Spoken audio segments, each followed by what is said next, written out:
Fala pessoal, sejam muito bem-vindos a mais um podcast do Clube da Onco, né? O podcast para descomplicar a oncologia clínica. E é um prazer enorme estar fazendo aqui nosso primeiro videocast com um tema tão relevante para a nossa prática clínica, que é a sexualidade no paciente com câncer de próstata. E aqui um time de peso, né? Dr. Matheus, Dr. Francisco Coutinho, para comentar sobre o assunto. Por favor, comecem se apresentando um pouquinho. Matheus? Gente, grande prazer estar aqui com vocês. Bom, para quem não me conhece, sou o Matheus, sou médico, sou oncologista clínico aqui do Rio de Janeiro, tá? E a gente, enfim, vai falar sobre esse tema que eu acho que é um tema super importante. Obrigado aí, Maurício. Dr. Francisco? Bom, eu sou Francisco Coutinho, sou urologista. Para mim é um prazer estar aqui nesse videocast, inaugurando essa nova fase desse programa maravilhoso que você está. Sempre levar conhecimento é muito bom para os nossos pares, né? E quando a gente faz uma visão assim multidisciplinar, eu também acho muito interessante, senão a gente não fica falando sempre para o mesmo nicho. Sim. E acho que essa iniciativa de vocês é ótima. Eu sou urologista há 35 anos, atualmente eu coordeno o departamento de andrologia, que é de medicina sexual e infertilidade da SBU Rio de Janeiro. Também sou da Nacional, do departamento da Nacional. Tenho um ambulatório de medicina sexual aqui no Hospital da Piedade, antigo Hospital da Gama Filho. Hoje, acho que 90% do meu atendimento, do meu público é voltado realmente na parte de disfunções sexuais, embora eu faça a urologia geral como um todo. Perfeito.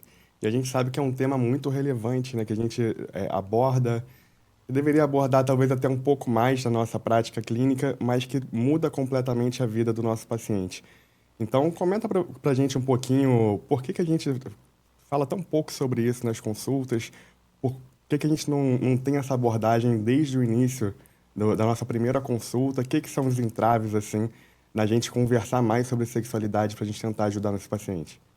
Eu acho que assim, fazendo um pouco da minha culpa aqui, eu acho que o oncologista está focado principalmente no tratamento dos pacientes do ponto de vista antineoplásico, né? Assim, o sucesso para o oncologista, muitas vezes, ele não passa pelo sucesso do paciente, muitas vezes no que tange a qualidade de vida. Cada vez mais eu vejo assim, que o foco é pensar em curvas de sobrevida, gráficos que apontam nesse sentido, terapias que apontam nesse sentido, mas poucas vezes a gente leva em consideração a experiência do paciente em relação ao tratamento, tá? E, enfim, a gente tem uma vasta experiência com melhorar a sobrevida, tá? Mas eu acho que quando o assunto é buscar o que o paciente está sentindo, a gente deixa isso um pouco negligenciado. E eu acho que na prática aqui, em relação a paciente com câncer de próstata, onde esse assunto é muito relevante, a visão do oncologista do sucesso é quando o PSA do cara está zerado, né? Eu não sei qual é a tua visão, Maurício, mas assim... e muitas vezes a gente não pergunta para o paciente, mas e aí? Né? O que você está sentindo para além do tumor? Eu sei que a parte do tratamento está ótima, mas como é que está a sua vida? Né? Como é que está a sua relação, né? Conjugal? Então, acho que isso é bem importante, Maurício, da gente destacar. E também acho que uma visão um pouco do paciente também, porque muitas vezes acho que ele se sente um pouco, como se diz... Ele também deixar isso para o segundo plano. Como assim? Ele chega numa consulta com um médico, com um oncologista, ele acha que para ele não é importante ele falar sobre a relação dele, né, com o parceiro ou com a parceira dele. Tá? Porque muitas vezes ele vai falar assim, pô, olha, eu estou experimentando um tratamento de um câncer. O prioritário aqui da conversa com o meu oncologista, que muitas vezes é um tempo curto, né, é falar sobre como que está o meu tratamento, como que está o cenário da minha doença, falar sobre o PET, PSMA e coisas nesse sentido. Então esse assunto ele acaba ficando por segundo plano. E eu acho que, infelizmente, é uma coisa que a gente deixa isso na prática, tá? E eu acho que por isso que trazer o Dr. Coutinho aqui é fundamental para que a gente tenha uma abordagem mais holística do paciente. Com certeza.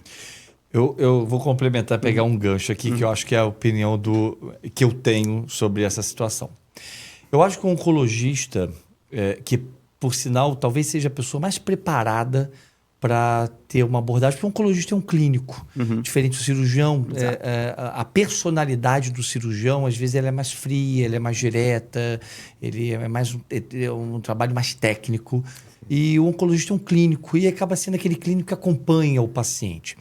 E eu acho que talvez seja uma pessoa muito importante para trazer essas questões não só relacionadas à doença.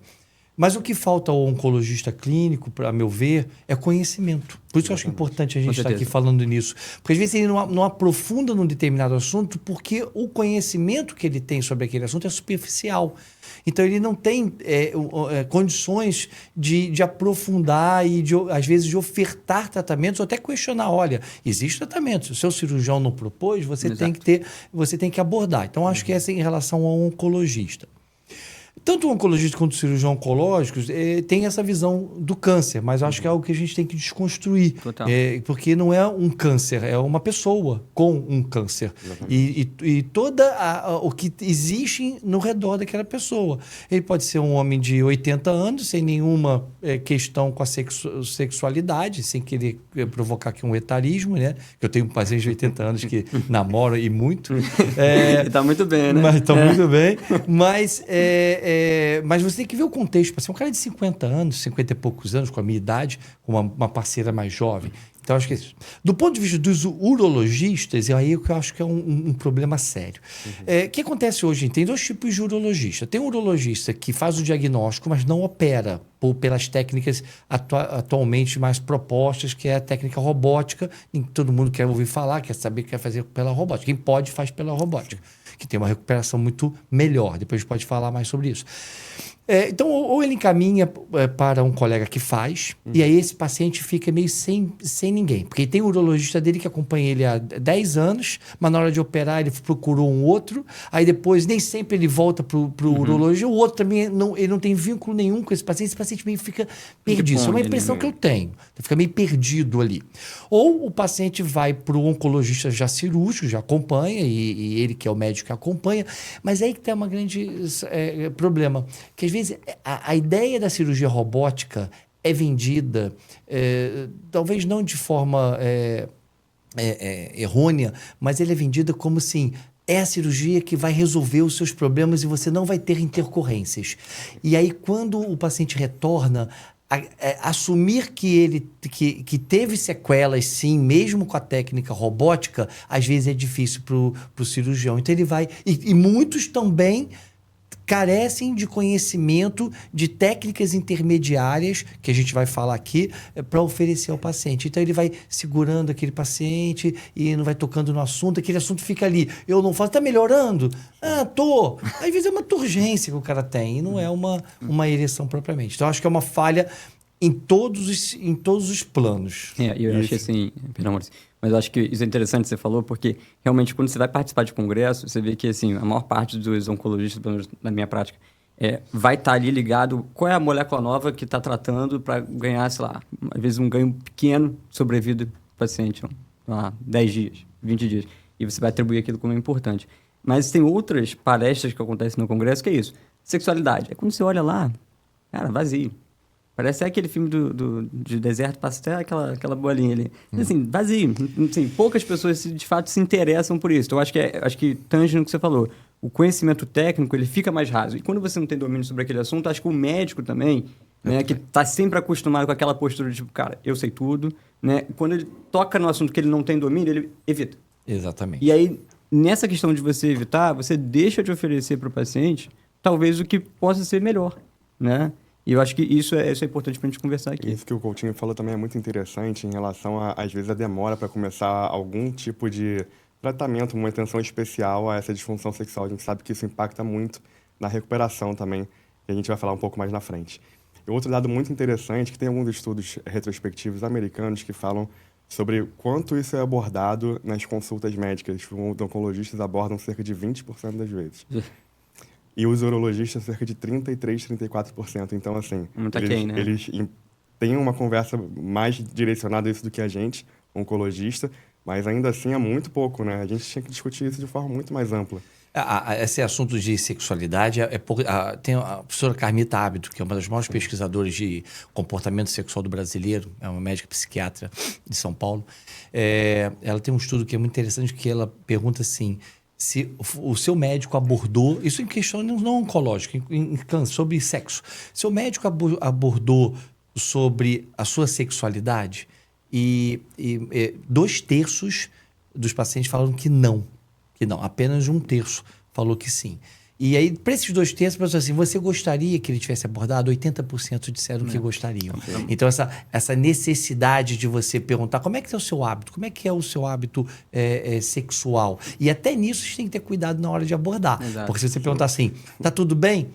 A tendência dos homens é falar assim, tá, mesmo que não esteja. É a masculinidade tóxica, numa sociedade falocêntrica, causa isso. Então você tem que perguntar, vem cá, merecia mais 2 pressões? 2 libras de pressão? O cara... É igual um pneu de bicicleta que dá pra andar, mas se passar pelo posto tu enche. É assim, tá entendendo? Então você tem que... Exatamente, porque o cara fala, tá bem, isso igual quando o cara faz a cirurgia da próstata. O cara fala assim, meu paciente está tendo ereção. Que ereção? Se você tirar o seu óculos, você não vai estar cego. Mas você não vai estar enxergando bem. Exatamente. Então o cara às vezes tem uma ereção que a gente chama grau 3, de uma escala de 1 a 4, grau 3 é aquela ereção que dá para uma penetração. Mas uma penetração de má qualidade. Né? Não dá para uma penetração anal, por exemplo. É uma penetração vaginal. Né? Então, ou então tem uma turgência, que é um grau 2, que com muita dificuldade dá uma ereção. Isso não dá qualidade sexual. Então, acho que o médico também tem que saber como abordar a qualidade da ereção daquele paciente. Eu acho que também uma outra questão interessante é que, como é um câncer, né? Então isso gera uma sensibilidade não só no paciente, mas em toda a família. A primeira consulta, constantemente, a gente tem muitos familiares, né, na consulta, não é só a esposa ou o marido. A gente tem o filho, tem a nora, tem outras pessoas que estão ali e talvez nessa primeira consulta o paciente não se sinta tão à vontade de falar sobre isso. Então, a gente tem tempo também para a gente marcar uma nova consulta e direcionar com o paciente, com o parceiro, para a gente conversar um pouco mais sobre isso. Eu acho que é interessante essa segunda consulta para a gente direcionar mais para esse tema também. Eu acho que é uma questão cultural também, né? Tem muito tabu também envolvido nisso, né? Acho que assim, vou falar com o meu médico sobre isso, entendeu? Será que vale a pena? O paciente muitas vezes pensa nisso. Eu acho que se não partir de uma demanda ativa do médico, isso vai ficar negligenciado. Com certeza. Mas você acha que o médico precisa muito, e isso, melhorar o alinhamento de expectativas pré-operatório. Perfeito. Ou pré-tratamento. Porque eu costumo sempre falar assim, olha só, nossa guerra é contra o câncer. Certo? Numa guerra, ninguém vence guerra sem perder batalhas. Em algumas a gente vai perder. Você vai ter chance de incontinência urinária? Vai. Hoje em dia, as chances são muito menores, mas você pode ter. E no início, a maioria tem. Depois recupera. Com 2, 3 meses recupera. Alguns não recuperam. Tem que passar para outros tipos de tratamento. Então, é uma batalha que você vai perder. A disfunção erétil, ela vai estar presente. Muito frequente. A gente tem estudos aí que mostram que ela atinge... apenas 30% dos pacientes conseguem recuperar a função erétil depois de 2 a 3 anos. Apenas 30%. Então, é um número muito grande. E desses 30%, quanto que recuperou? Sim. E eu tenho que lembrar que o homem que opera a próstata, normalmente é 50 a mais. Normalmente. Exato. 50 a mais.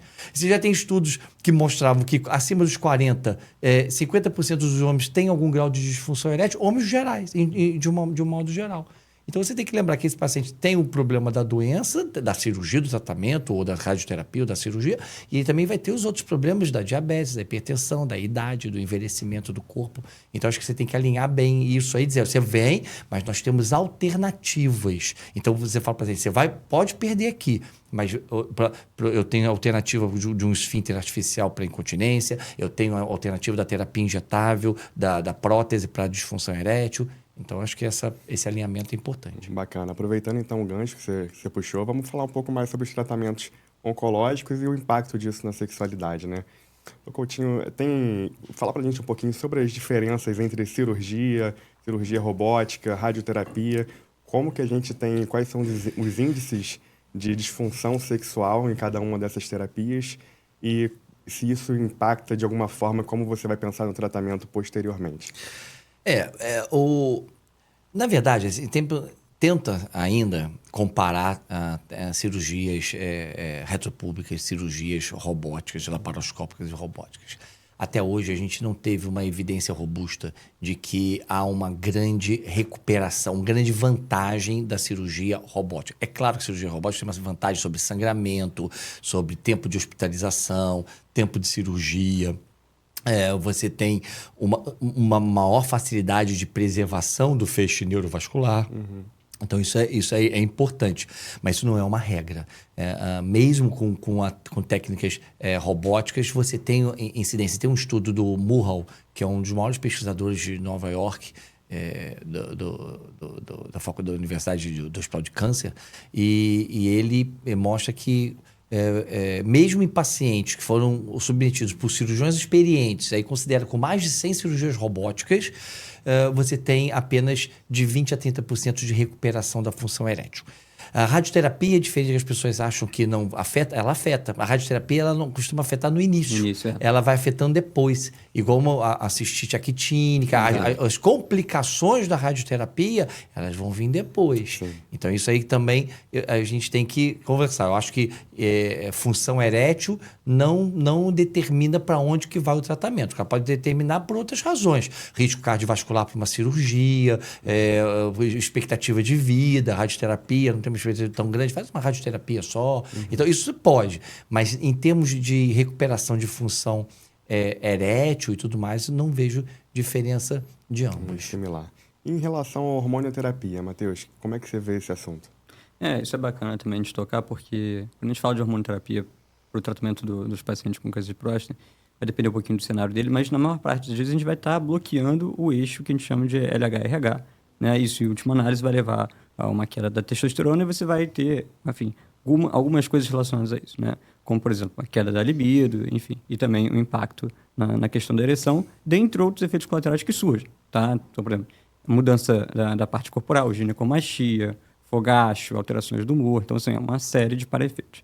Isso precisa ser contextualizado, né? Então, assim, isso é uma das coisas até que a gente tem que conversar na hora que a gente vai prescrever esse tratamento, tá? Porque você vê isso na prática. Então, se você falar para o paciente, a gente vai fazer um tratamento que vai te levar a esse efeito colateral, vai levar a uma disfunção erétil, eu já tive paciente que se recusou a fazer, tá? Isso não é incomum, tá? A maior parte dos pacientes, eles topam fazer o tratamento, mas teve paciente que se recusou. Daí, uma alternativa, muitas vezes, dependendo do cenário, é você fazer um bloqueador direto ali, tá? Da parte da testosterona, que tem, talvez, o menor impacto nessa questão da disfunção sexual. Mas eu acho que isso tem que ser levado em consideração, isso tem que ser passado para o paciente, né? E eu acho que, aproveitando um pouco o que o Dr. Coutinho falou, a radioterapia.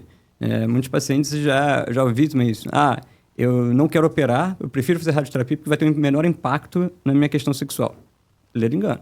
Eu já vi muito isso na minha prática, pacientes depois de 2 anos, 3 anos, e tem dados até que pacientes em 5 anos, talvez 50% ou mais, vão ter um impacto ali na questão da disfunção erétil.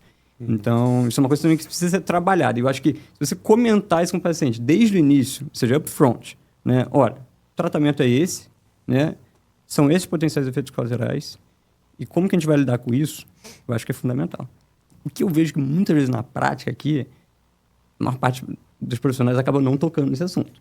Ele fala do tipo, cara, você tem um tumor de próstata, a forma que a gente tem que tratar é essa aqui e vamos embora. E o paciente embarca aqui naquilo, ele não sabe, muitas vezes, o que está esperando para ele depois. Né? E aí eu acho que isso é uma coisa que precisa ser conversada desde já. Né? Para a gente traçar a jornada do paciente como um todo. Né? No hormônio, pegando o gancho, ele para mim, tem 2 cenários. Você tem um cenário do paciente que você vai fazer uma neoadjuvância, você vou fazer hormônio, porque eu quero radioterapar ele, e depois esse hormônio vai embora. Eu só quero ter um resultado oncológico melhor, mais definitivo. Esse paciente vai ser curado. E eu tenho aquele paciente que ele perdeu o time, né? A gente não consegue mais curar a doença e nós vamos controlar a doença através da hormonioterapia. Então, eu acho que são aspectos diferentes, porque a tendência é a recuperação hormonal. E aí é importante na questão hormonal, porque muitos homens têm a questão do mal-estar provocado pelo hipogonadismo, então é aquele cara que se arrasta, que ele não aguenta, ele não tem força para nada, ele não tem disposição para nada. Tem isso, sim. Mas a maioria que se incomoda com a hormonioterapia é na questão erétil, na ereção. E olha como é que é interessante. A hormonioterapia, a priori, seria para tirar completamente a libido do sujeito. E aí a gente vê na prática que isso não é verdade. Muitos pacientes me procuram para terapia de ereção, castrados com testosterona de 10, 15, 20, tá entendendo? E com libido. querendo namorar, querendo penetrar, querendo fazer penetração, querendo namorar. Então, e eu tenho pacientes que me procuram com queixa de libido com testosterona em 1000. Então, assim, libido e testosterona tem uma relação, mas nem ela sempre Não é ela uma vai regra. estar. É uma regra. Então, a gente tem que ofertar tratamentos que podem resolver mesmo no paciente castrado. Então, às vezes o paciente fala, eu quero largar o hormônio porque eu quero devolver a minha capacidade penetrativa. Você não precisa largar o hormônio. A terapia intracavernosa, por exemplo, é capaz de te deixar com qualidade erétil penetrativa com o hormônio bloqueado, porque é uma ação vascular. Sim. Tá entendendo? Não, e aí a gente entende também, né, que a ereção não é só a testosterona, é uma coisa multifatorial, né? A gente tem o componente social, biopsíquico do paciente, então tem vários fatores que influenciam nisso, né? E a gente tem que conversar um pouco com o paciente sobre isso. Então, muitas vezes a gente faz um tratamento para doença inicial, castra o paciente ali por 6 meses, 2 anos, e muitas vezes pode até demorar a voltar essa testosterona e o impacto de olhar aquela testosterona baixa também faz com que o paciente tenha esse bloqueio mental para a libido, né? Isso também é interessante de ver. Eu vi um paciente essa semana que ele fez um bloqueio hormonal por 2 anos, um paciente de alto risco, né? Que a gente fez radioterapia e terapia de deprivação androgênica por 2 anos. E ele demorou mais ou menos 1 ano para começar a recuperar a testosterona. E isso impactou muito assim, a vida dele de forma negativa. Então é interessante também ver como a gente tem que pensar nesse aspecto biopsicossocial quando a gente aborda esse assunto. E uma dica prática também, assim, que eu dou, é que dependendo do cenário, né, por exemplo, tem cenários, como ele comentou, cenário de intenção radical, intenção curativa, e tem cenário de intenção que a gente está querendo controlar a doença. Eu acho que pesando até nessa balança, uma coisa que eu faço muito na minha prática é, quando o paciente tem um câncer de próstata, ele tem uma recidiva somente bioquímica, ou seja, o PSA dele está aumentando, mas ele não tem evidência que tenha doença no corpo dele. Né? Muitas vezes o que eu faço é oferecer um bloqueio de maneira intermitente. Né? Eu acho que isso é bacana porque a gente consegue fazer, por exemplo, 3 aplicações, né, intervaladas a cada 3 meses, mais ou menos, a gente faz um análogo do LH-RH. E depois, se a gente vê que tem uma queda bacana desse PSA, eu converso com o paciente justamente sobre isso. Olha, o tratamento é importante, o tratamento realmente vai lidar ali para controlar a parte do tumor, a queda do PSA, mas eu acho que assim, a gente tem que pensar na vida para além disso. Então, o que eu ofereço muitas vezes, isso é também guiado por estudos que mostram não tem uma diferença, né, de não inferioridade em relação às duas técnicas de você fazer um bloqueio contínuo ou fazer um bloqueio intermitente. Então, muitas vezes eu faço esse bloqueio intermitente, então essa acho que é uma boa dica para o ouvinte aí que está aspirando a oncologia, está começando nessa área. Existe possibilidade de a gente fazer um bloqueio intermitente. É eu deixar o paciente, muitas vezes, quando tem uma queda de PSA sustentada, de eu tirar esse bloqueio para justamente ele recuperar os níveis dele de testosterona e também ter um efeito para além, né, da parte de disfunção erétil, assim, vitalidade, entre outras coisas. Então, acho que isso é uma coisa também interessante da gente, como oncologista, ofertar para o paciente essa possibilidade. Né? Isso é bacana até para a gente entender um pouco sobre a doença em si, né? Que às vezes a gente vê os pacientes ficando anos sem precisar fazer terapia de deprivação androgênica e a gente às vezes esquece de tirar essa medicação. Isso é uma coisa importante a gente ficar sempre muito atento mesmo. Eu já vi algum paciente que já chegou comigo em segunda opinião disso, de você olhar e falar assim, olha, esse tratamento está indo muito bem, mas existe alguma alternativa, doutor, que eu possa fazer? Eu falo, existe, é uma alternativa a gente parar. Nunca foi comentado isso comigo. Pois é, mas é porque muitas vezes o oncologista quer ver o PSA novamente, lá intacto, mas pensar sobre isso, pensar sobre qualidade de vida, faz a gente refletir e buscar essas evidências, né? E a gente hoje em dia tem comentado cada vez mais isso, né? A gente tem até estudo para doença metastática, de interromper por algum momento a hormonioterapia, mas isso são estudos iniciais. Exato. A gente ainda vai entender como isso funciona, mas a gente discutir isso e procurar alternativas eu acho que é muito importante, né? E falando agora sobre a parte de reabilitação sexual, Coutinho, o que você tem para dizer para a gente? Quais são as alternativas de tratamento para a gente ter nesse paciente? O que é legal? O que funciona? Como é que você vê isso na sua prática? Então, vamos lá. Vou começar com a terminologia, né? Alguns falam assim, a palavra reabilitar não é certa porque você, muitas das vezes, não vai voltar à condição normal que ele tinha pré-operatória, né? Ou seja, pré-tratamento. Mas eu discordo porque eu trabalhei 10 anos num centro de reabilitação, a BBR, aqui no Rio de Janeiro. E reabilitar é você devolver ao indivíduo condições dele ter qualidade de vida. Isso é reabilitar. Eu não preciso pegar um paciente e botar ele para andar, um paraplégico. Mas se eu reabilito ele para que ele possa ter vida sexual, controle urinário, que ele possa ter as atividades de vida diária, que ele saiba andar no carro, que ele saiba dirigir, isso é reabilitar.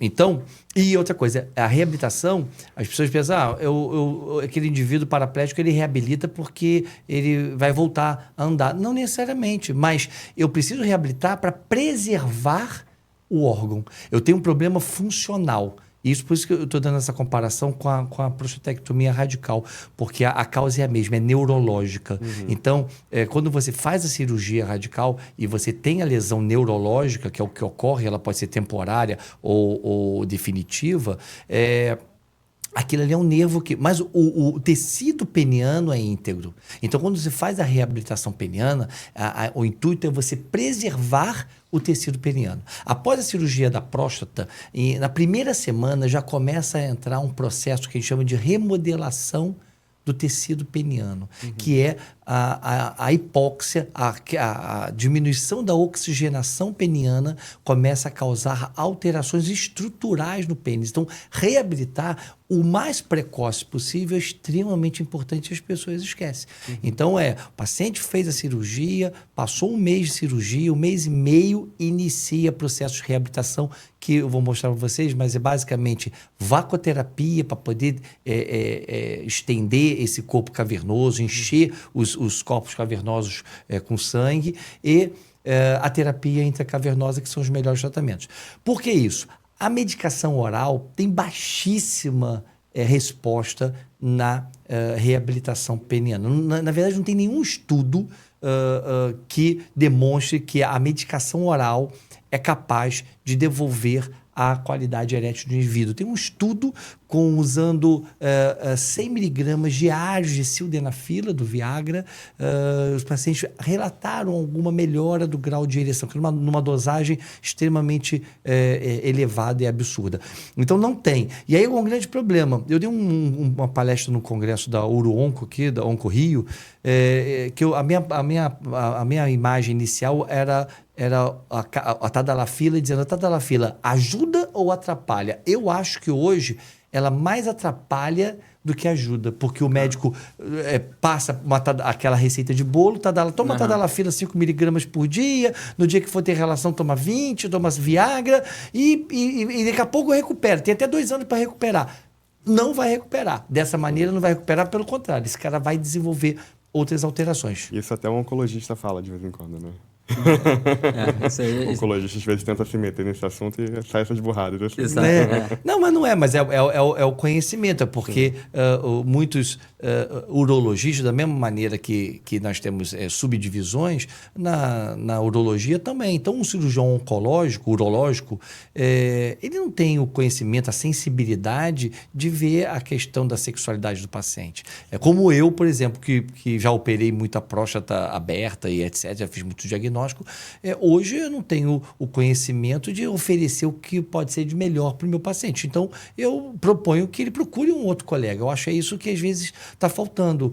A empatia do profissional, falar assim, cara, o meu limite é esse aqui. A partir daqui, vai num colega especializado nisso. Porque realmente é muito frustrante para o paciente. O paciente chega para mim com frequência. Ontem mesmo chegou um paciente com 1 ano de tratamento de disfunção.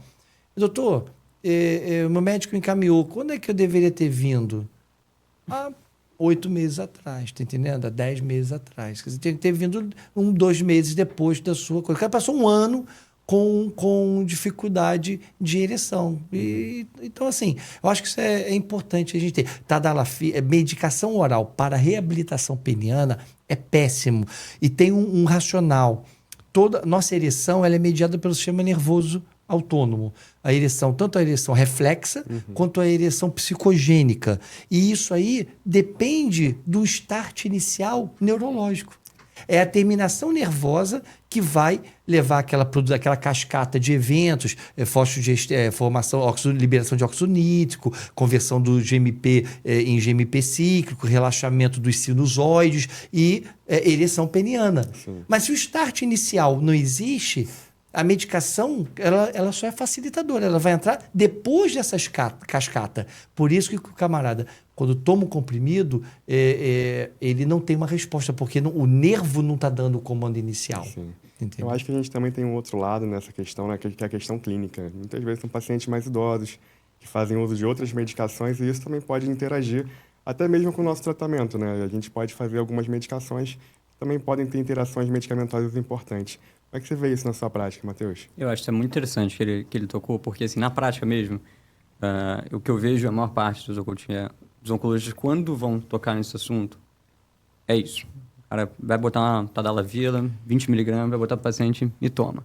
Só que a gente tem que lembrar que, assim, quando a gente está falando de paciente com câncer de próstata, qual é o cenário mais comum? Paciente idoso, né, como você bem apresentou, que tem lá suas comorbidades, não tem hipertensão, diabetes, né, problemas de colesterol, né? E, cada vez mais, a medicina também avança nessas outras áreas, ao ponto que eu vejo muito na minha prática uma polifarmácia, muitas vezes. Então, esse paciente ele não toma só um remédio de pressão, ele toma muitas vezes 2, 3, ele toma 3 remédios para controlar o diabetes. Então, essa polifarmácia, a gente tem que ter atenção a isso, principalmente, eu acho que o oncologista que vai estar ligado com esse paciente, que é um clínico também, né, de que toda vez que eu estou introduzindo um remédio novo, isso pode interagir com os remédios que o paciente já faz uso, né? E aí pode levar até uma descompensação, por exemplo, uma parte cardíaca. Eu vim com o intuito de ajudar esse paciente, mas eu estou descompensando a parte cardíaca dele, tá? Ou, por exemplo, descompensando até a parte da terapia antineoplásica. Eu acho que tem 2 perfis de paciente. Um perfil de paciente que é o cara que tratou, fez lá a sua prostatectomia radical em 2007 e evoluiu com disfunção erétil e tem as suas comorbidades clínicas, ponto. Esse é um perfil de paciente. E um outro perfil de paciente que me preocupa muito é o perfil do paciente que teve lá o tumor de próstata, recidivou em algum momento, tá? Então, a gente está falando de um controle de doença, a doença retornou, né? E eu estou aí utilizando terapias antineoplásicas para tentar controlar essa doença, né? E aí, assim, hoje, cada vez mais, a gente vem vendo, né, Maurício, assim, regimes chemo-free, ou seja, regimes sem, muitas vezes, necessidade de fazer quimioterapia, que são, por exemplo, a associação de bloqueadores hormonais. Então, você tem vários aí. Enzalutamida, apalutamida, darolutamida, abiraterona com prednisona. Então, assim, isso é interessante porque quando você vai prescrever uma droga, por exemplo, eu botei lá um sildenafil, botei um tadalafil. Será que essa droga vai interagir com o meu tratamento antitumoral? Será que, assim, com o intuito de eu ajudar o paciente a melhorar a parte de ereção, será que eu não vou descompensar ele, descompensar além da parte clínica, a parte também oncológica? Então, assim, na minha prática, eu vejo muito isso. Toda vez que algum colega prescreve algum fármaco, eu sempre checo para ver se aquele fármaco vai ter alguma interação medicamentosa. Sim, tem várias ferramentas para isso, acho que dá uma dica. Eu uso muito UpToDate, tem ferramentas, por exemplo, do Medscape também, tá? E eu acho que, assim, dentre todos os agentes anti-hormonais, assim, eu tenho dado preferência hoje na minha prática para a darolutamida, porque tem um menor perfil de interação medicamentosa. Mas, por exemplo, se o paciente está usando uma abiraterona com prednisona, eu sempre checo, tá? Então, acho que isso também é interessante, porque, novamente, acho que a dica aqui do Clube da Onco é: vai prescrever um fármaco? Primeiro, veja se faz sentido prescrever aquele fármaco, né? E segundo, será que aquele fármaco não vai atrapalhar ainda mais o cenário do paciente? Né? Não sei como é que o Maurício enxerga isso também. Não, concordo. Tem, inclusive, uma ferramenta bem interessante da Sociedade Brasileira de Farmácia Hospitalar, que é o PharmaCheck, né? Que ele ajuda a você entender as interações dessas 4 medicações, né? Então, eu uso bastante na prática clínica, tanto o UpToDate quanto essa ferramenta também, e acho interessante que a gente sempre cheque essas interações antes de começar os tratamentos. Eu vejo muito isso. Eu vejo, às vezes, uma prescrição inadvertida e descompensando um pouco da doença de base ali, né? E eu já até vi também, assim, estudos, eu não sei, de fazer realmente isso. Uma dose baixa todo dia de tadalafila e uma dose sob demanda. Você acha que isso aí tá furado? Não é que seja furado. Essa receita, ela serve para tudo.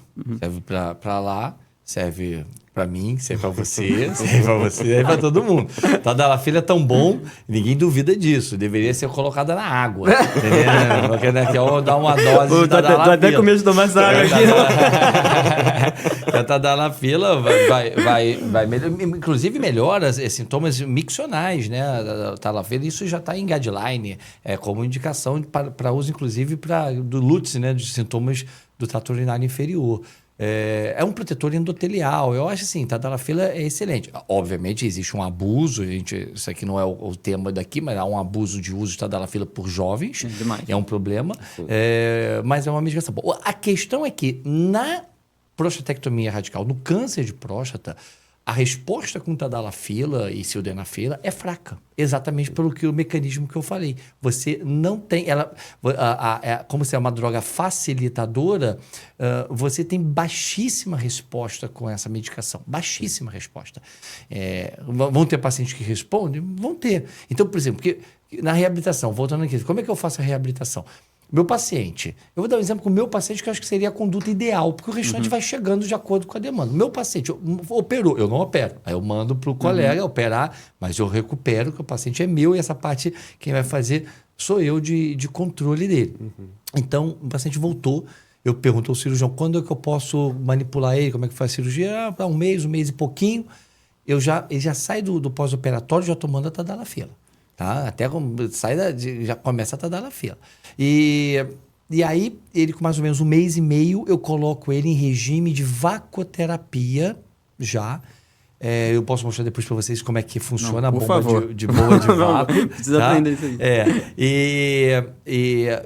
E aí, converso com ele sobre essa questão. Você vai usar a medicação oral, mas se você não estiver tendo uma ereção grau 4, uma ereção plena, a gente tem a opção da terapia intracavernosa, porque a grande vantagem da terapia intracavernosa, a terapia de injeção peniana, é que ela é totalmente reversível. Ou seja, o paciente pode, inclusive, intercalar. Um dia ele faz o uso da canetinha, no outro dia ele toma um comprimido, e aí eu tenho um paciente que com o passar do tempo fala, doutor, eu estou usando menos a canetinha porque o comprimido está melhorando. Tenho paciente, não são muitos, mas eu tenho. E eu tenho muitos pacientes que falam, doutor, eu não quero mais saber do comprimido, porque eu me adaptei à caneta e a minha resposta erétil está muito melhor, então eu vou usando. Então a gente tem esse esquema terapêutico para o paciente. Muito legal, Coutinho. Eu acho que seria legal a gente demonstrar até porque eu acho que é um gap no conhecimento isso, né? Porque todo mundo conhece a tadalafila, sildenafil, todo mundo conhece prótese peniana, mas a injeção não é uma coisa tão difundida assim, as pessoas não conhecem. Não é difundida nem no meio urológico. Na verdade, até no meio urológico, a terapia intracavernosa ela tem uma falha grande de conhecimento. Até quando eu vou dar aula de terapia intracavernosa, eu falo, um residente meu sai fazendo uma prostatectomia radical de qualidade, mas não sabe botar o paciente que ele operou, tá entendendo? Em terapia intracavernosa com uma qualidade erétil que vai dar qualidade de vida a ele. Bacana. Tá entendendo? Demonstra pra gente então um pouquinho como funciona. Então aqui a bomba peniana. Então a bomba peniana, lá na clínica, o paciente recebe um kitzinho desse, ó. Então é uma bomba peniana simples. Aqui ele faz um encaixe, ele é feito 2 vezes ao dia, o protocolo nosso são 2 vezes ao dia, por 10 minutos. É o investimento que ele faz na vida dele. Isso aqui vai substituir a ereção noturna. O homem, depois da cirurgia radical da próstata, ele perde a chamada ereção noturna. E essa ereção noturna que é responsável por um influxo de sangue oxigenado para o tecido peniano. Então, isso aqui vai distender a túnica albugínea. Isso é importante. A túnica albugínea é o que reveste o corpo cavernoso, seria igual a capa do salsichão, né? Então, ele distende a túnica albugínea. Isso é muito interessante porque tem estudos que mostram que a deformidade peniana, conhecida como doença de Peyronie, quadruplica a incidência dela quando o paciente é submetido à prostatectomia radical e não faz nenhuma terapia de reabilitação. Quadruplica. É a questão da fibrose. Ali, a fibrose peniana, porque você não está distendendo aquele tecido peniano. Sim. É muito comum, eu faço um exame chamado Doppler peniano, que é um exame onde eu faço uma ultrassonografia do pênis com teste de ereção. E é muito comum o paciente estar um ano e meio sem nenhuma terapia, ele olhar e falar assim, quando eu entro na sala para ver o estado de ereção dele, ele fala, doutor, meu pênis não tinha essa curvatura, meu pênis não tinha esse sinal da ampulheta, que a gente chama de hourglass, ou então uma indentação.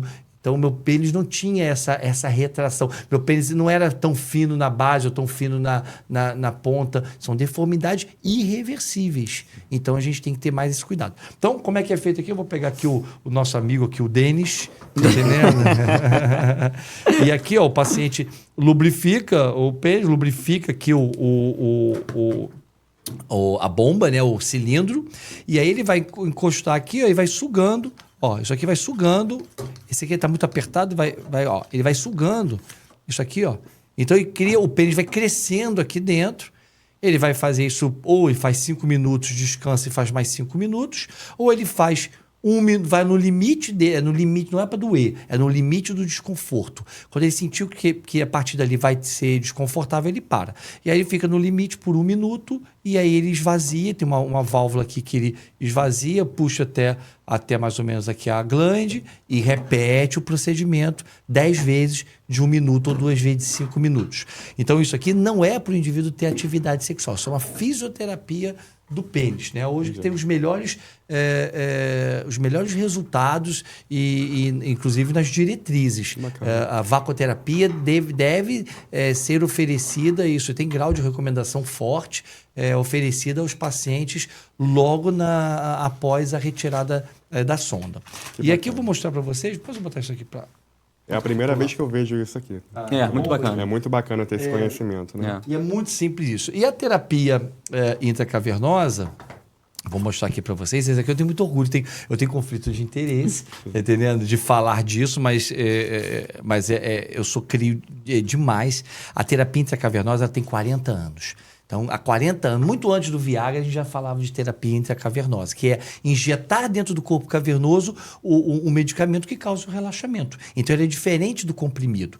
O comprimido é facilitador. A caneta, ela é injetora, né? Ela é indutora de ereção. Eu pressionei muito tempo laboratórios para botar a medicação, tirar da seringa e botar numa caneta para criar um tratamento mais palatável para o paciente. Isso aí você mais for prático, ver... né? Mais prático. Se você ver a adesão do paciente diabético à insulinoterapia, é muito maior quando você usa caneta, isso é comprovado cientificamente, do que quando você usa seringa. Né? Então... Até porque gera um medo, né? Gera um medo. Tem Ainda uma mais no agulha pênis. para fazer a injeção peniana. Isso gera um medo na pessoa que O cara, nunca quando fez. você fala assim, vou fazer uma injeção peniana, ele vai imaginar Sai correndo. uma seringa, você falou isso, ele vai imaginar uma seringa desse tamanho, uma agulha desse tamanho, fincada na glande. Tem um trabalho muito interessante de um autor chamado Baird. Ele fez um trabalho sobre expectativa da dor. Um trabalho simples e bem feito é o melhor de todos, né? Então, ele pegou os pacientes, deu uma escala de dor, de 0 a 10. Qual a dor que você acha que vai sentir com a picada? E a resposta foi 5. Aí ele levou os pacientes para uma sala e ele não injetou remédio, porque alguns remédios podem causar dor, os que tem prostaglandina pode causar um pouquinho de dor. Ele não injetou remédio, ele apenas deu a picada. Deu a picada e deu para eles novamente o questionário, a escala visual de dor e caiu para 1. Então, você vê, a expectativa da dor é 5 vezes maior do que a dor real. Então, por exemplo, quando eu falo para o meu paciente, então é uma canetinha que você aplica na base do pênis, uma região onde não tem quase sensibilidade, é igual você aplicar na barriga, é uma microagulha. Essas agulhas, elas vêm revestidas, o incômodo... Então, é igual puxar um pelo, é igual espremer uma espinha. Dói. Quando você espreme uma espinha, dói. Mas você sofre com isso? Você espreme e doeu, acabou. Entendeu? Então, você sofre não tendo lá a ereção. Então é porque eu voltei nessa questão. Eu pressionava, os laboratórios diziam que não, e a pandemia me deixou um tempo ocioso, e aí eu fiz um projeto, levei para um laboratório e falei, olha, isso aqui foi proposto na década de 90, em 1990, por um autor alemão, o Tom de Hannover. Isso tem um livro meu, quando eu estudava isso na década de 90, antes do Viagra. E eu já tinha um projeto em 96 de botar isso em caneta que acabei deixando para lá, porque veio os comprimidos e tudo mais. E eu falei, bota isso em caneta. Aí eu consegui que um laboratório comprasse essa ideia e eu desenvolvi com eles, ajudei a desenvolver, a escolher a caneta, as fórmulas. Então, daí nasceu a Andropen. Então, tem esse conflito, mas é algo que qualquer médico, não sou eu que faço, qualquer médico pode prescrever, mas é um facilitador para o uso do paciente. Então, assim, o paciente ele é submetido a um exame para poder ter uma ideia de qual é a fórmula que ele precisa aqui, que é uma mescla de medicamentos, e ele então coloca-se a dose que eu estipulei, E eu começo sempre com uma dose muito baixinha para evitar o priapismo, que é a ereção prolongada. Muitos médicos têm medo. Eu tenho medo de priapismo. Tem medo porque desconhece, querido. Então, assim, porque se você fizer uns testes, começar com uma dose muito baixa, você não vai ter priapismo, porque o priapismo, a ereção prolongada, ela é dose dependente. E aí o paciente vai aplicar, nessa região. Ele vem aqui, a gente faz um treinamento, ele pega no pênis dele, segura aqui, ele tira a tampinha com a boca e vem aqui na base do pênis e faz a espetadinha dele e injeta o remédio.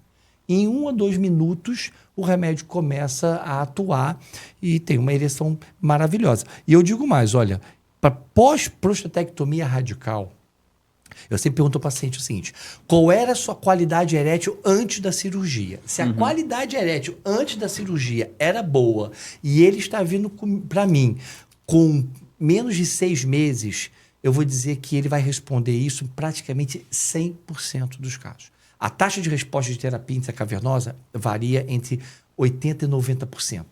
Quando você usando os chamados bimix, trimix, são medicamentos mais potentes, a gente atende até alguns estudos 92% de resposta geral.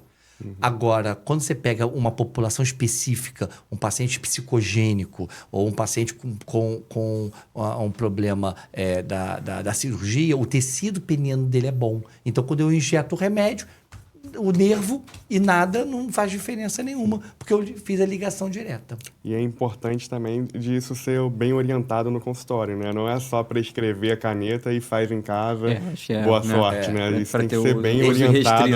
Essa é a receita de não dar certo. Eu já recebi vários pacientes que falam assim: não, doutor, já fiz terapia injetável e não deu certo. Assim, mas você não fez comigo. Então vamos fazer junto. Porque o paciente tem que ser acolhido. Isso aí não é um tratamento. Eu faço todo um treinamento, leva 1 hora, desde de depilar o indivíduo, eu mostro para ele como é que ele deve se depilar para poder facilitar a visualização. Eu pego na mão dele, eu treino nesse modelo peniano primeiro na minha mesa, eu ensino como é que monta a caneta, como é que desmonta. Eu mando ele usar com uma dose muito baixa e ele aumentando, e eu peço para ele usar inicialmente até para se autoestimular, não para ter atividade sexual, para não ter aquela ansiedade da atividade sexual. Eu falei: não, faz para você. Aplica a dosezinha de 5, não foi bom, outro dia faz 7, não foi bom, outro dia faz 9, vai aumentando e faz esse estímulo, porque para você encontrar a sua dose. Então, é um tratamento que realmente, eu estou até agora, estou preocupado em fazer essa educação continuada na classe urológica como um todo, porque carece muito, os meus colegas carecem muito do domínio dessa ferramenta espetacular. A gente sabe, medicina, você tem uma taxa de resposta de quase 100%. Você fala assim, você vai injetar um remedinho, você vai ter uma picadinha que é a flechada do cupido. Eu sempre falo assim, é a flechada do cupido, tá entendendo? E aí você vai ter uma resposta em quase... Isso aqui dá ereção de 40 minutos, 1 hora. E na prática, assim, tem algum paciente que você talvez contraindicaria? Assim, até como oncologista, porque eu vou estar lidando com esses pacientes, algum paciente fala assim, talvez esse paciente não vai ter tanto sucesso. Existe algum paciente nesse perfil? Muito boa a sua pergunta, Matheus. Só existe, para mim, 2 contraindicações absolutas a esse tratamento que eu faço.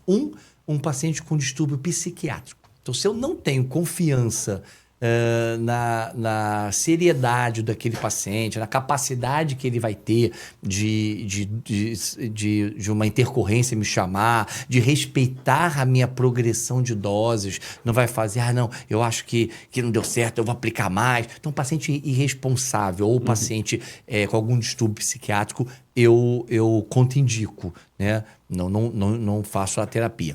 E os pacientes que usam inibidores da MAO. Porque o inibidor, essa medicação ela é indutora.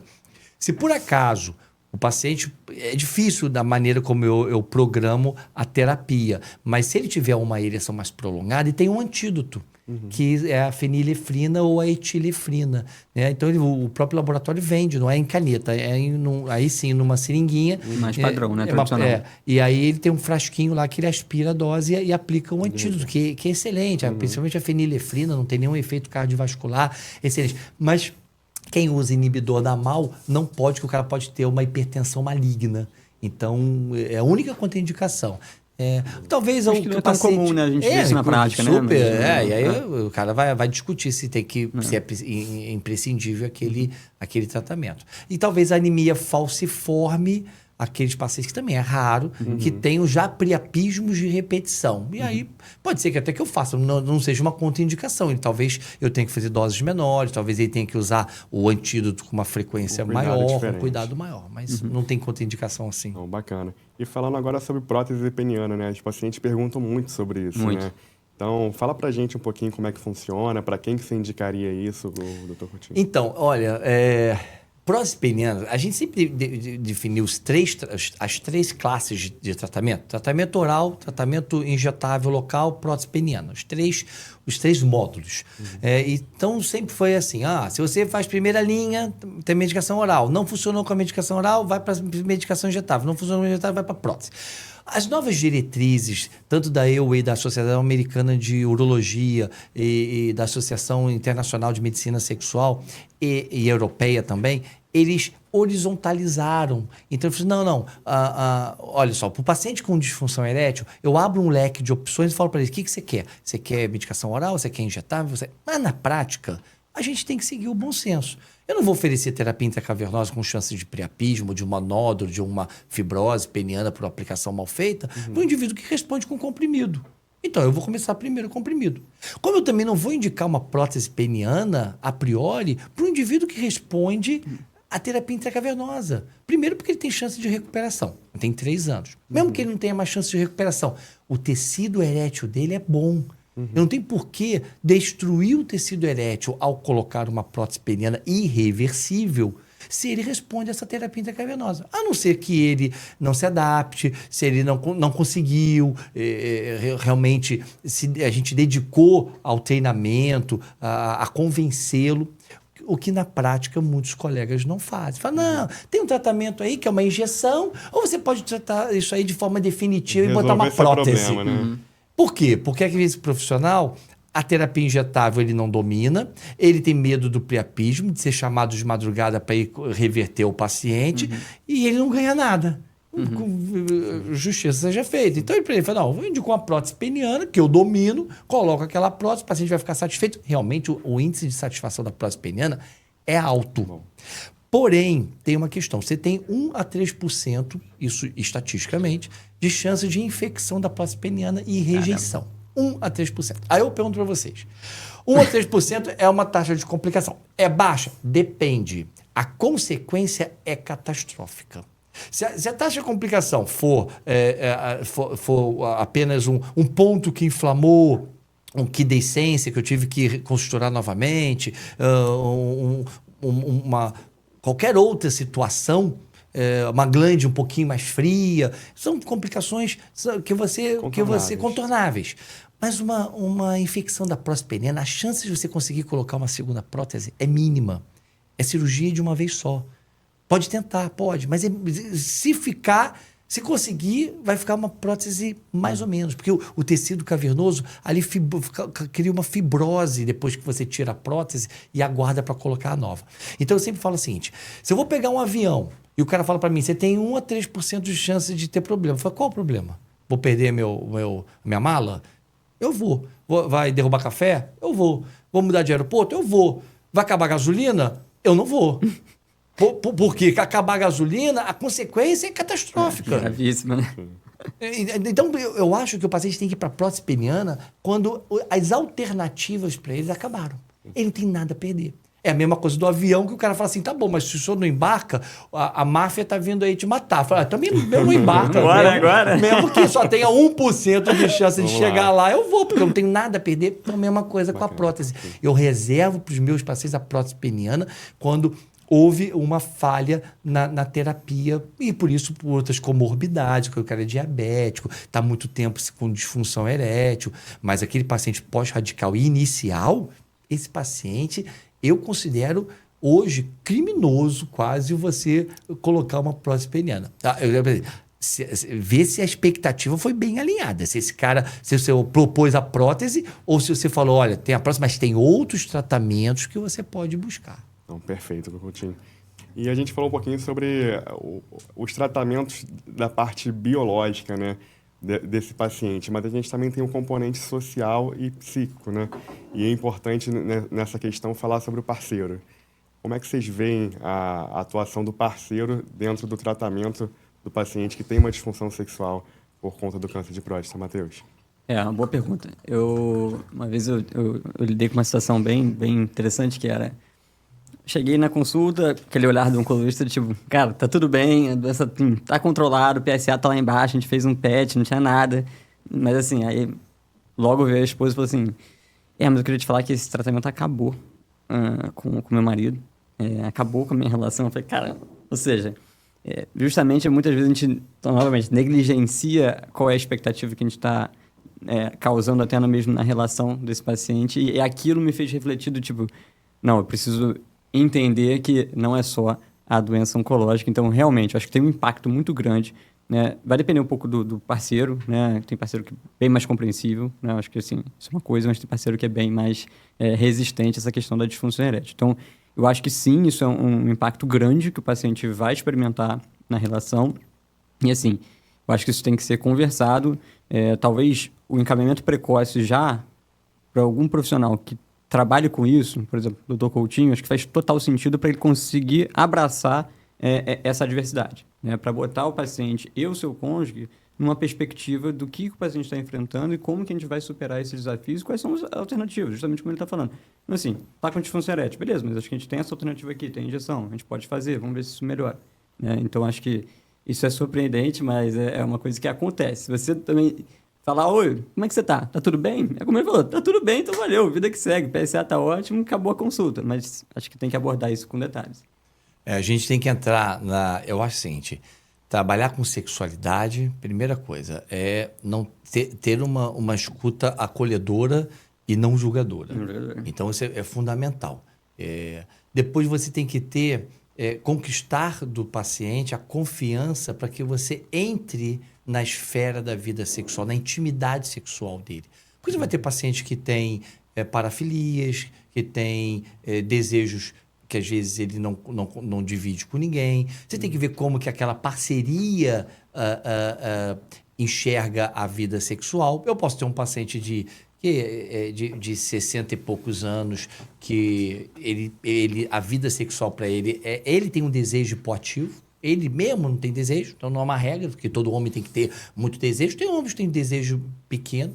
Pode ser que o casal tenha chegado ao acordo de que a vida sexual acabou para eles. Nem ele quer mais nada, nem ela quer mais nada. Então a gente tem que entender que para eles talvez aquilo não seja importante. Ou não, ou se a vida sexual é um casal que sempre teve uma vida sexual muito ativa, muito boa, muito gostosa. E aí você traz a parceria, né, para esse universo e mostra qual a importância dela, porque a importância da parceria é muito grande em todos os aspectos. Primeiro, na aceitação, no apoio. Fala assim, vai lá, aplica o seu remedinho, chama lá o cupido. Eu tenho parceiras que vão na consulta comigo e falam, doutor, essa canetinha é ótima. Eu só fico de olho para ver se a dose não está diminuindo e ele está usando fora de casa. Mas, até entrega, né? E eu tenho interessante que eu tenho muitos pacientes que quem aplica é a parceira ou o parceiro, né? Então, eu treino essa parceria dele, o parceiro ou parceira, treino como é que faz, porque às vezes ele é obeso e não enxerga o pênis, às vezes ele tem um tremorzinho essencial, então a caneta dificulta, às vezes ele não tem uma acuidade visual, é menor, então eu treino a parceria a fazer a aplicação. É muito legal isso, cara, porque eu acho que o casal fecha bem com isso. E são casos que o parceiro foi parceiro de verdade, né? Exato. Mas também tem casos que isso não acontece, né? Tem alguma história assim que você queira contar? Cara, a parceria é fundamental. Eu tenho um paciente que não era um paciente com câncer de próstata, mas era um paciente que ele tinha uma dificuldade sexual, sem uma causa aparente. E eu chamei a parceira dele, né? No caso, era um casal hétero. Chamei a parceira para vir conversar, para entender. E a parceira tinha uma visão do sexo, da ereção, como se o pênis dele fosse um termômetro de amor, de desejo. Ela falava, eu malho, eu vou na academia, eu malho, boto meu corpo. Era uma uma mulher bonita até, uma faixa de seus 40, 50 anos. Ela falou assim, eu malho, eu saio do banheiro, ele nua e ele não entra em ereção. Eu falei, mas que deu o erotismo muitas das vezes nisso? A ereção não é só isso. E eu vim tentando conversar, educar sexualmente aquela mulher, que aquela visão que ela estava tendo e a cobrança que ela gerava naquele paciente era muito grande. Talvez fosse isso a causa. Era um prejuízo grande, né? Na prática. E ela era uma pessoa extremamente intransigente, mandona, dona da razão. Aquilo foi me dando uma coisa. Quando ela saiu, o paciente entrou e ele perguntou, doutor, e aí, o senhor tem uma ideia de qual é o meu problema? Eu falei, tenho. Meu problema é ela. Olha, não sei se eu induzi nada, mas 6 meses depois ele voltou lá, falou, doutor, o senhor tinha toda a razão, o problema era ela, eu tô com outra e ela não tá mais na minha vida, eu tô com uma outra, sou super à vontade com ela me compreende, ela vai junto comigo. Então essa ideia que o homem tem, e às vezes a mulher também tem, criada da base da pornografia, que hoje em dia povoa, está aqui no alcance da mão, de que o homem vai ter uma ereção enorme, vai ter um pênis enorme, vai ter um batistaca daquele que não para. Então, a visão de sexualidade está totalmente deturpada, né? A gente tem que educar os nossos filhos, os nossos jovens, para ver se a gente muda isso, né? Não, muito bacana. Então, o quarto braço de tratamento, né? A gente tem o comprimido injetável, tem a prótese e tem o parceiro ou parceira, né? Então, isso é muito importante. Gente, a gente tinha um vídeo da prótese, só para mostrar. Você consegue colocar? A gente acabou falando da prótese, que eu não quero demonizar. A prótese é maravilhosa. Esse aqui é de uma das empresas, são 2 empresas muito boas, tá? É a da Boston, e é o AMS da Boston, e tem uma outra prótese que é da Coloplast. Todas as 2 são excelentes. São próteses infláveis. Tem a prótese maleável, a gente não vai entrar em detalhe, que é uma prótese que fica, a maioria das vezes o pênis fica sempre duro. Mas essa inflável tem uma bomba que você coloca dentro do saco escrotal, fica como se fosse um testículo a mais, e tem um reservatório. Volta um pouquinho, consegue voltar? Volta de novo ali. Tá lá. Lá embaixo ali. Né?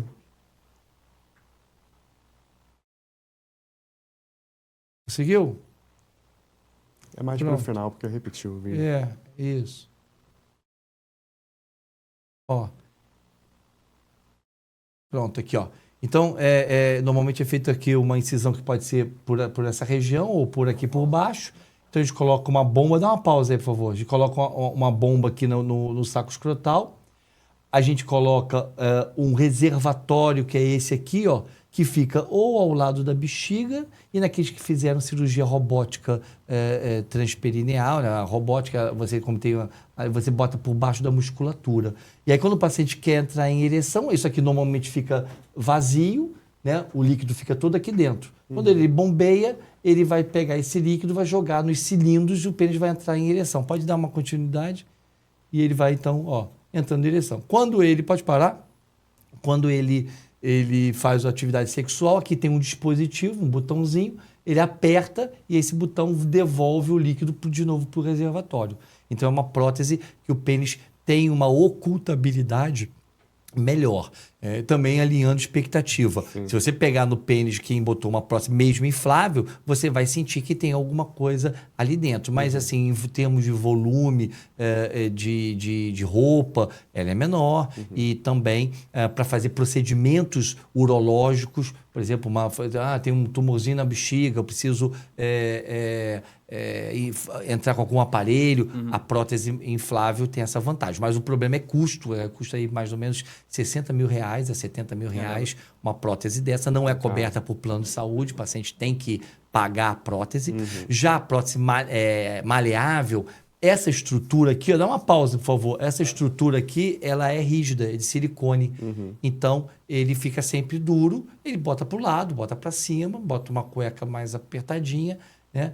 E aí ele pode ter atividade. E aí sim, é uma prótese coberta por plano de saúde.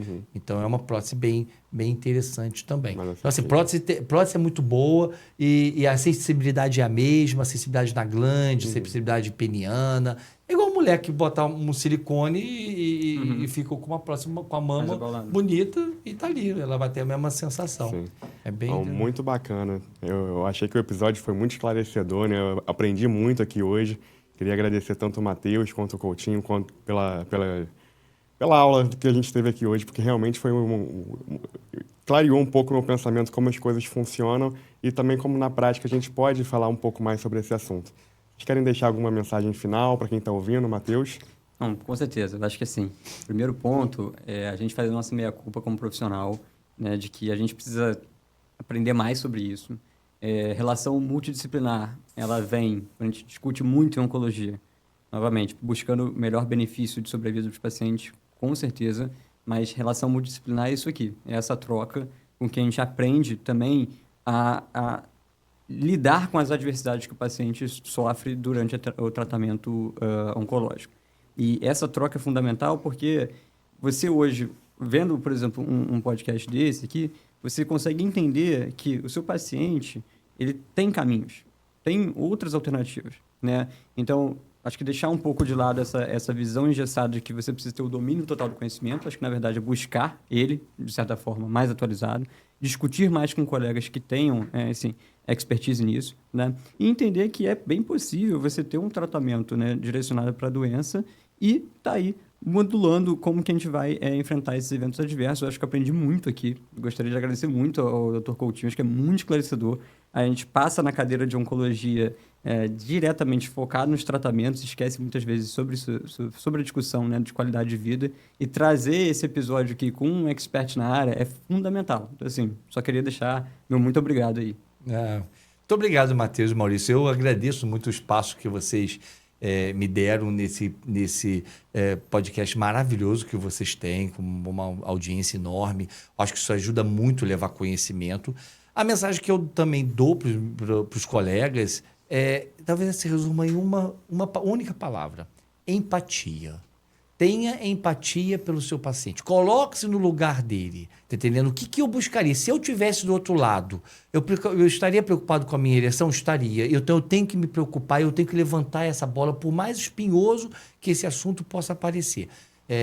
Até porque a gente tem o que oferecer. Você levantar um assunto espinhoso porque você não tem nada a oferecer é complicado. Agora, você levantar um assunto que é realmente difícil, mas que você tem uma gama de tratamentos para ofertar àquele paciente, é muito importante.